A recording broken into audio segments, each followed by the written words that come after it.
Why, good morning. I'm Andrew Ledford, and this is another Coffee Time with Andrew. It is episode 69, and I have quite a bit to talk about today. It's been a long time since I've done one of these.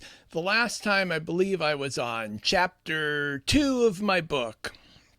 So I'll be going over a little bit about how that's going along.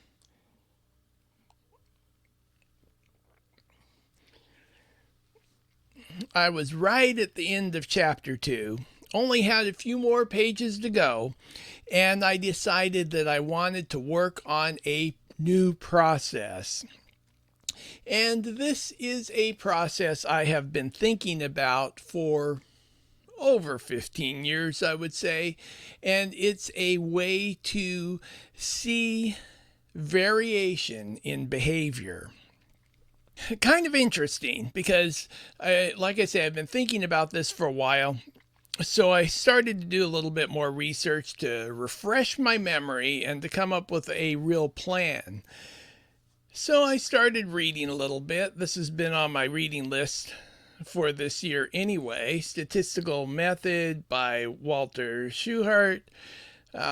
That is a book I bought in January to read this year and accomplished it. I've been reading most of the books I bought on my reading list this year.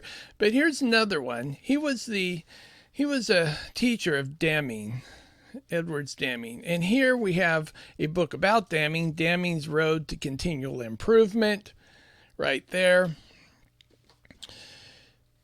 So, after spending about a month developing a new process, it's not my process, it's well documented. It's just that it's not used in the situation that I was planning on using it or in those scenarios. But after doing that and tracking down some software and coming up with some procedures, I decided it's probably not going to work too well because I have a hard time getting my clients just to make a little mark. I don't think they're going to be too enthused about tracking behavior and using software and entering data to evaluate the variability of their behavior and the behavior of the household. So I went back to the old method that's just simply making a mark. And you can still see variation. It's just that it's not quite as cool. And I'll probably use the new process eventually in the new training program I have. And I've been really thinking about how to apply some of the things I do to a group of, let's say, a group of frontline managers or mid managers. And I think this would be very helpful for showing them how to identify variation. The next thing, I am reading a new book, of course, Competitive Strategy by Michael Porter. Very popular book on strategy. I believe it's geared more towards big businesses, though. So I'm really small business.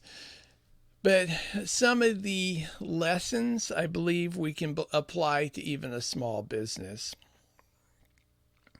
I am planning on doing group classes for past clients and current clients. The reason I want to do it with people I've already worked with is so they have a base foundation to work from when we're out in public and in more stressful situations. So that's another program that's coming online.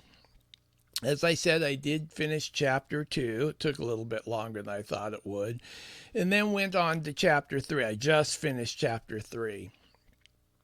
And one of the fun things about chapter 3 is I got to, or started to, investigate other behavioral strategies and principles of people I've known about over the years but never really read or studied, because I'm basically, B.F. Skinner is a foundation along with ethology, such as there is Morris, I believe, was one of the people that was very influential with me.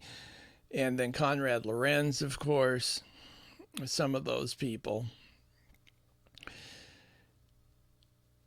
So that is kind of where I'm at. I was looking at a unifying theory of psychology. That was interesting because he pulled from so many different areas. Some of them conflict. So it makes me wonder a little bit about his methodology.